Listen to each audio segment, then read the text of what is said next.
I'm up in North Wales at a very unique farm, and I'm hoping that Neil Robertson from UKlyptus is going to show us around his eucalyptus farm today and teach us a thing or two that we didn't know about eucalyptus. Neil is going to show us how he produces top quality eucalyptus and sends them all over the country to his florist customers. He's also going to give you, the viewer, some tips on growing your own eucalyptus at home, so stay tuned if you want to find out how to manage your eucalyptus. I'm really excited to find out more, so let's get into it. Hi Neil, thank you for welcoming me over to your eucalyptus plantation. It's really impressive to see all of the trees here, and I'm looking forward to sharing with the viewers a little bit about how you produce the eucalyptus and how things work, and maybe we could give the viewers some insight into how they could maybe produce a little bit of eucalyptus for themselves at home. So would you mind just kind of like giving us a brief overview of how you got started and how the business runs today?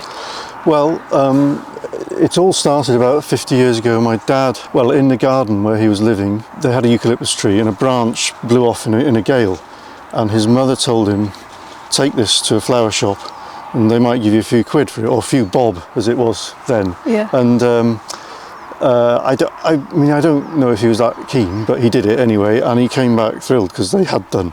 So he then decided, well, I live somewhere where they might grow quite well, so we'll plant some up and see how it goes. So we've taken it from there, really. Okay, so your dad, how long did he run the business for, and then you've taken over?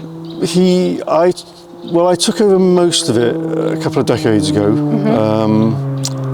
He carried on a bit beyond that. He retained one little bit to keep his, he didn't want to be doing absolutely nothing. So and it was great to have him on hand to solve or try and solve a lot of the problems that we have. He's no longer with us, but I think he'd be quite pleased to see that it's still going. And, we're still and I guess it was kind of an unusual thing for him to do back then, 50 years ago. Totally, yeah. I think he was a bit of a pioneer there.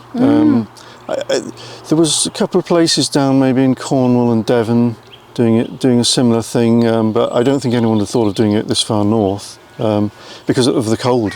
But, and was he selling it locally back then? I think to begin with, and then I think he explored sort of Manchester, Liverpool areas, and they had flower markets in those days. I'm not sure if they still do. I'm not sure about that, but he then realised, well, he could send it, around the country. There wasn't a sort of courier network of vans in those days. It was the railways. So we'd take it to the station. We'd take a load of boxes and load them on a train, and they'd, I don't know quite what happened at the station at the other end, but I suppose people must have been there to handle it, and maybe the flower shops had to go to the station to pick it up, which you wouldn't, dream of doing anymore, I guess. Yeah. So how many acres or what kind of area of land did your dad start off in, and what kind of area are you farming on now? Initially, I think he probably planted an acre really in 1975, or started to plant an acre.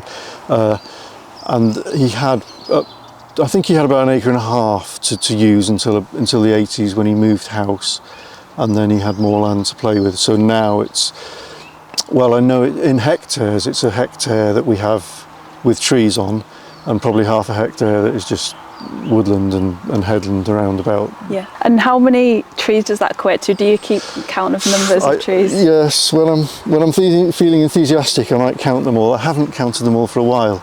I think there's about 3,500, I think. Wow. I might find out later and get back to you on that. Yeah. And so at the moment, what are your main sales outlets for the eucalyptus? Well, we sell directly to flower shops. So there's a few local shops that we can't go very far with it locally. So most of it is sent by courier, 24-hour. It goes to London, goes to Aberdeen, and everywhere in between. That rhymes, doesn't it? I wasn't supposed to do that. But yes, I think because we're quite small scale, really, in terms of growing, really, supplying shops directly makes sense. I think if you were to try and supply a wholesaler, and then they would supply the florist, I think I just don't think it'd be viable unless you were pretty big. Yeah. We've got lots of lovely customers. I should mention that, but some of them, we've had for decades from my dad's day, and so nice. I mean, some of them fall by the wayside here and there, and we pick up new ones. So yeah, it's nice. Yeah.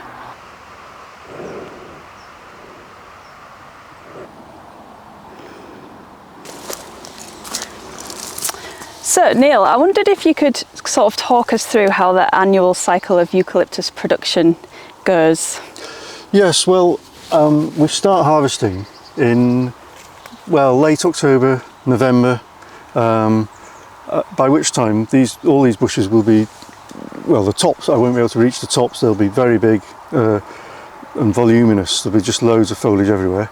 And we spend the whole winter gradually harvesting all the bushes, and then once that's done, in say March, April, we need to focus on the weeds pretty sharpish because they'll start coming on. But all this will just be a field full of stumps. It'll be a pollarded collection of bushes that look very unpromising to the untrained eye, but they quickly start growing, and all these little shoots on them everywhere, and then they'll burst into, well, like we are now. Yeah. And during that time, sometimes I'll have to water them a bit, but it's very rare that I would do that. Yeah. But we need to plant new ones, we need to get out old ones, diseased ones, just ones that aren't very productive, and deal with various pests as well. So there's plenty to do. It doesn't seem to stop. I've been doing it for a couple of decades now. I keep thinking, oh yeah, in a couple of weeks I'm going to have quite a nice easy week. Doesn't seem to go like that, actually. Yeah, it feels a bit like that in flower farming. You think maybe sort of once wreath making season's finished, then you'll get a bit of a rest until the spring starts, but there's always something to do. So it seems, yeah. The feet never quite get put up. Yeah. So what kind of tools and equipment are you using for sort of from harvest to pollard in the trees? It's quite delicate work, so we use secateurs, decent ones, but cheap ones just will fall apart in no time, so they need to be good quality ones. And we even have a little pruning saw as well that we use. This growth now is pretty fine, but again by the end of October some of the cuts will be an inch diameter that you're trying to go through. I mean, it's quite incredible the rate of growth that these things can do. Yeah. Even in the Welsh climate, which isn't known for its heat. Yeah. But yeah, they still grow quite well. I mean, for planting, I've got a particular tool that these are in special pots where they're root pruned, air pruned roots. Yeah. So, and I've got this thing called a potty putki, I think it's called. It's a sort of tube, and you tread it into the ground, and it's hollow, and you drop the plant in the top, and it lands in the hole that the tube has made in the ground, and then you remove the tube, heel it in, move on. So it's very quick, or it's much quicker than digging holes with a mattock. So, yeah. And what varieties have you chosen to grow here?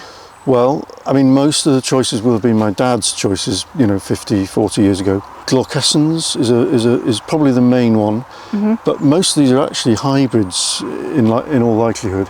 Gunyai, which is the one you would probably see most in garden centres. Yeah. There's it was called parvifolia, it's now called parvula. And there's a few others, but the mainstay is Glaucescens, really. Okay. Is that the one that you find the most demand from your florist? It's the one, well, it's grey, which makes it more special. I mean, we do have lots of green as well, but we're trying to keep the ratio of grey higher because that's more special, isn't it? Yeah. Or blue, indeed, or silver. Yeah.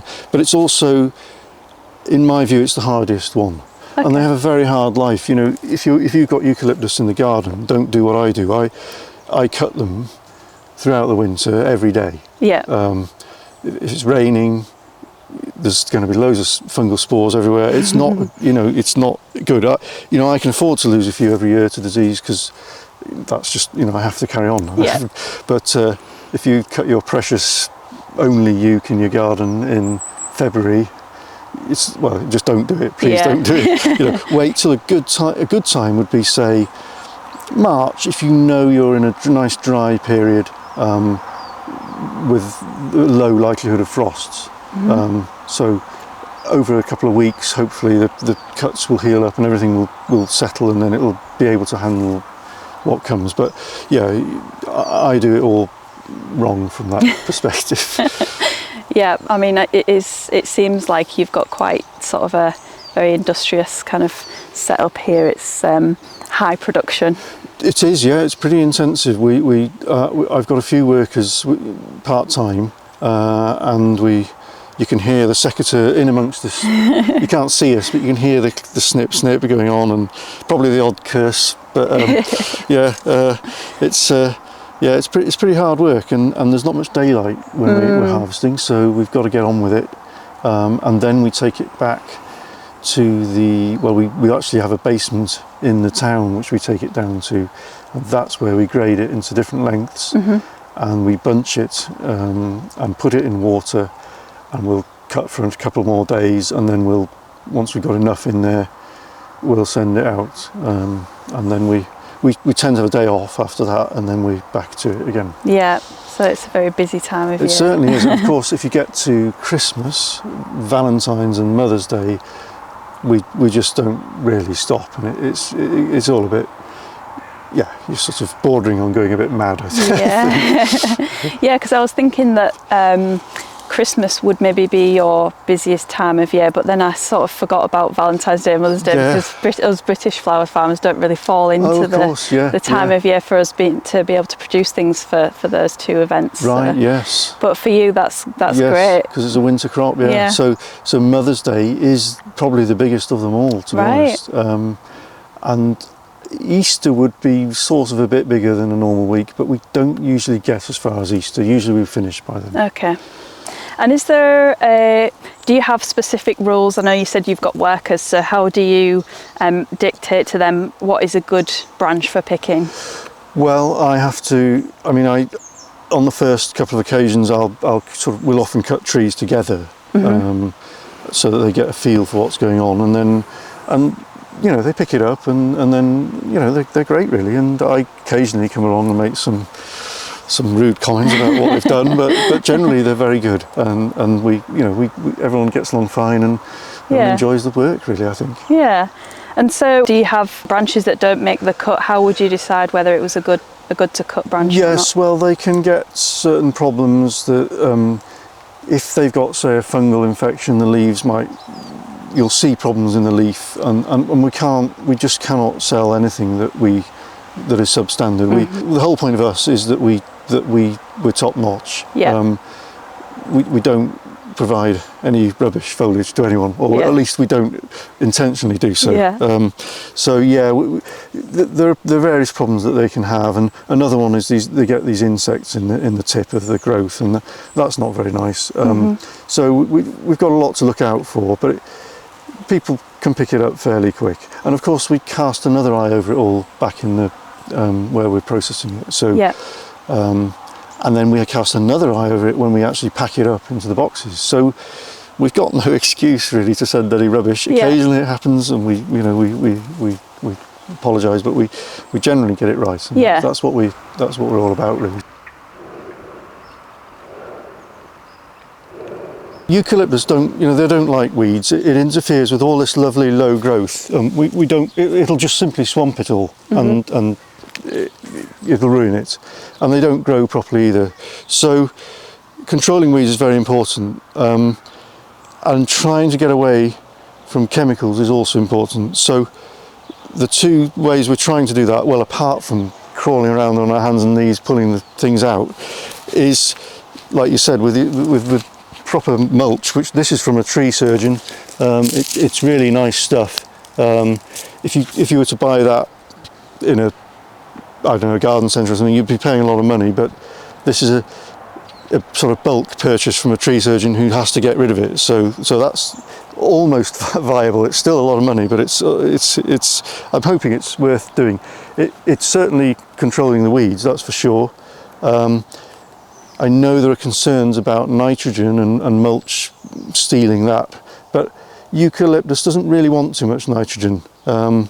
If you encourage it too much like that, it'll grow too quickly and be rather soft, and then when winter comes, it may well perish or be spoiled, because that's the main problem with eucalyptus is the winter really, and too harsh a winter.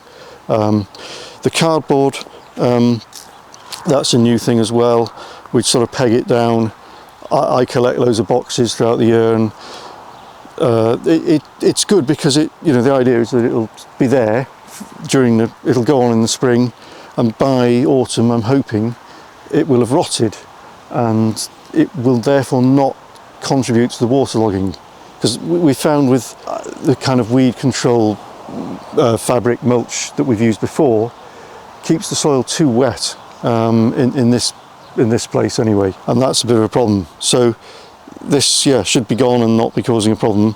I've certainly found that different cardboards are quite different quality, and some disappear seemingly almost within days, and others are lingering much longer. So we're just sort of trying to learn from that, really.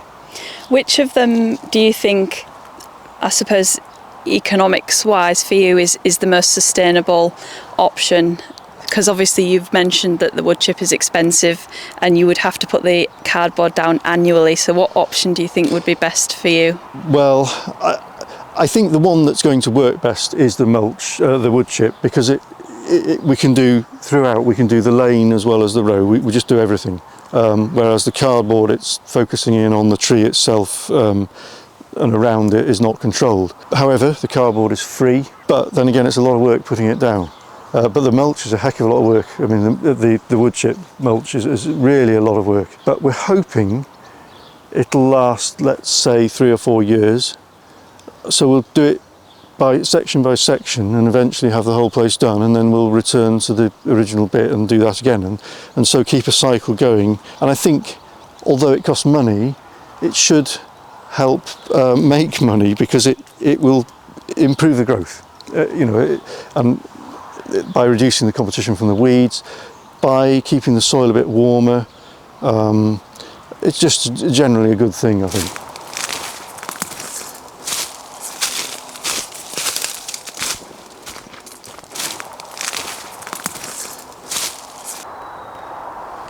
So we've just arrived over at your other site, which is where the eucalyptus plantation began, and you've got some very old trees here. Could you tell us a bit about how this site differs from the other one? Yes, this is the original place. So this is 50 years. Some of the trees are 50 years old. It's a much freer draining and more steeply sloped site, facing south-west-ish, probably a bit more west. It's pretty good aspect. So in a dry year it might suffer a bit here because the soil doesn't retain much moisture, but in a wet year it's really good. Mm-hmm. So there's a contrast between the two sites, and on average we muddle by. Yeah.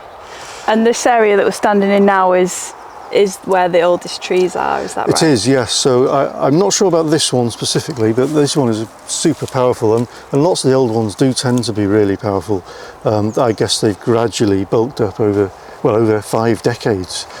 That's just going crazy, that one. Yeah. Well, we just don't know, but they could go on indefinitely. Mm-hmm. Obviously we're exposing them to diseases every time we cut them.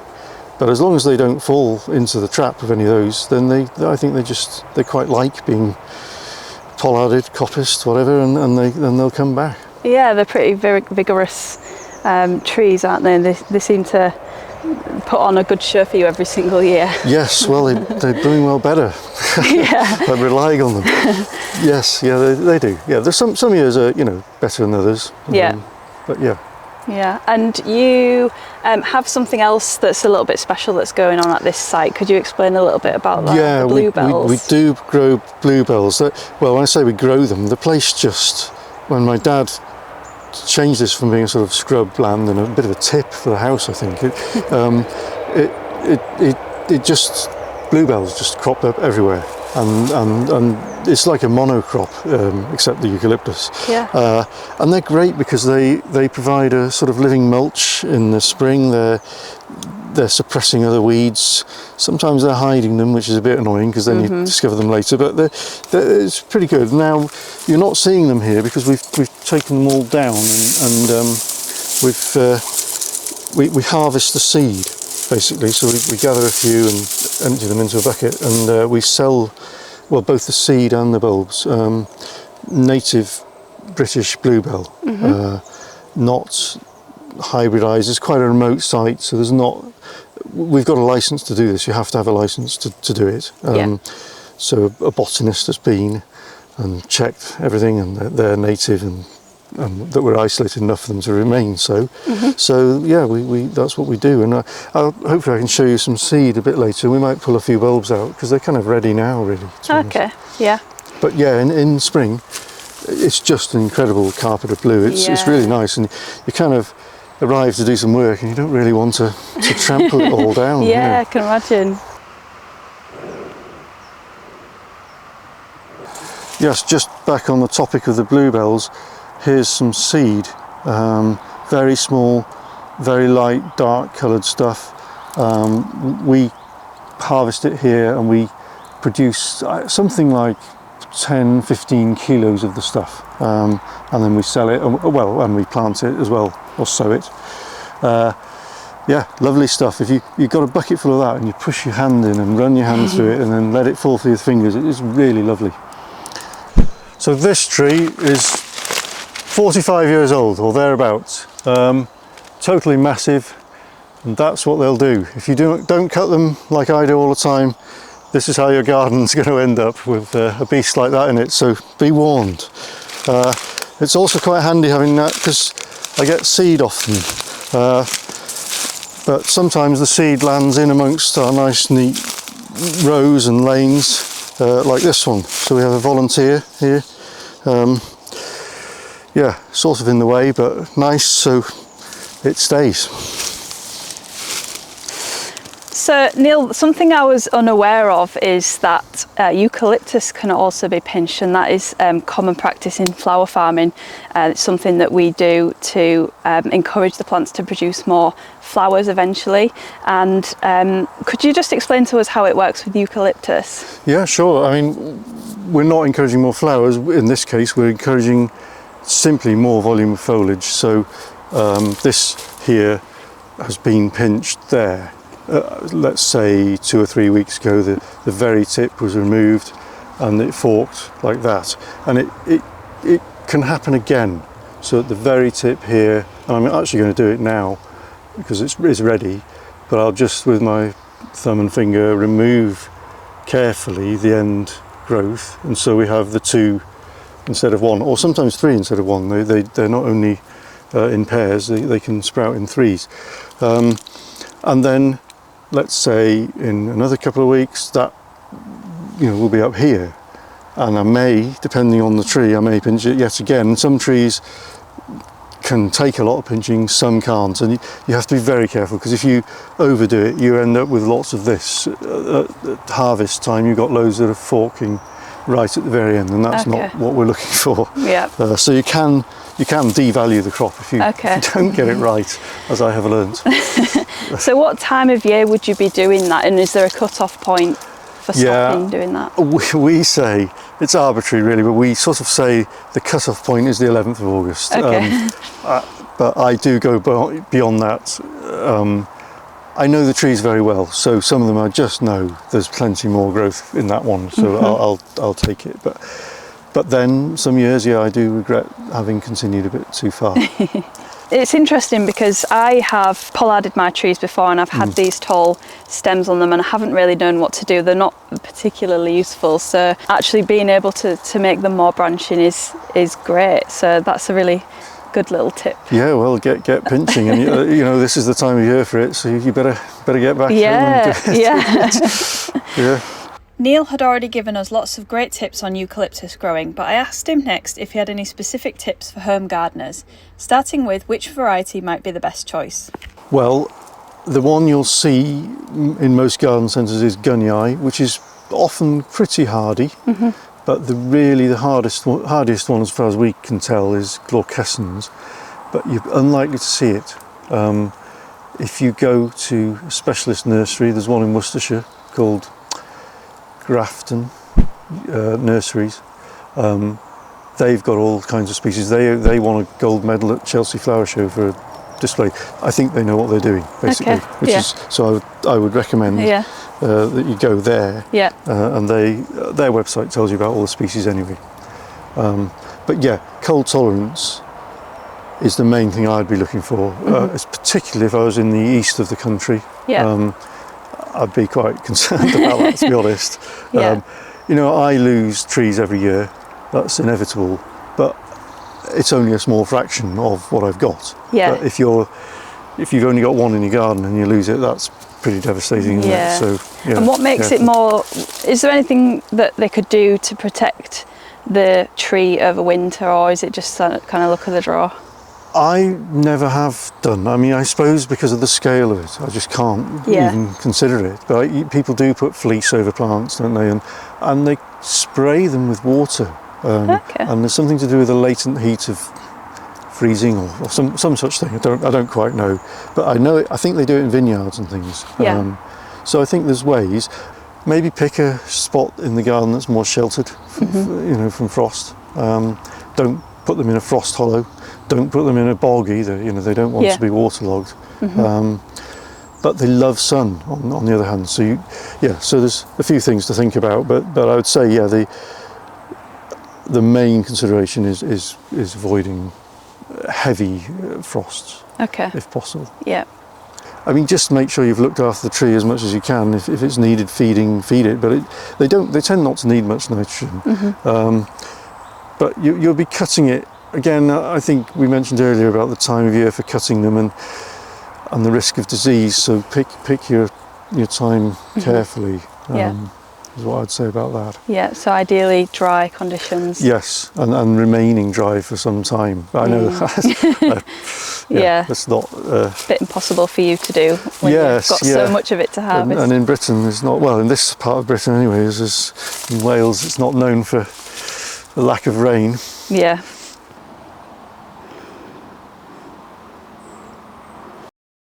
Thank you for watching another of my farm tour videos. I hope you found it interesting and you learned something new about eucalyptus. I certainly did. And actually it smells so amazing here, I almost don't want to leave. But Neil has invited me back in the winter so that I can see how the harvest happens here on the farm. And also I'm keen to come back in spring to see the bluebells in all of their glory. So thank you so much for watching, and I have one other farm tour video here on my channel as part of my new series, and I'm looking to visit lots of other flower farms this summer so that I can show you how other people are growing on their plots. So if you think you might be a candidate for this series, or you know somebody who might be, then I'll pop my email down in the description and you can contact me that way. Thank you again for watching, and I'll see you again on the next one.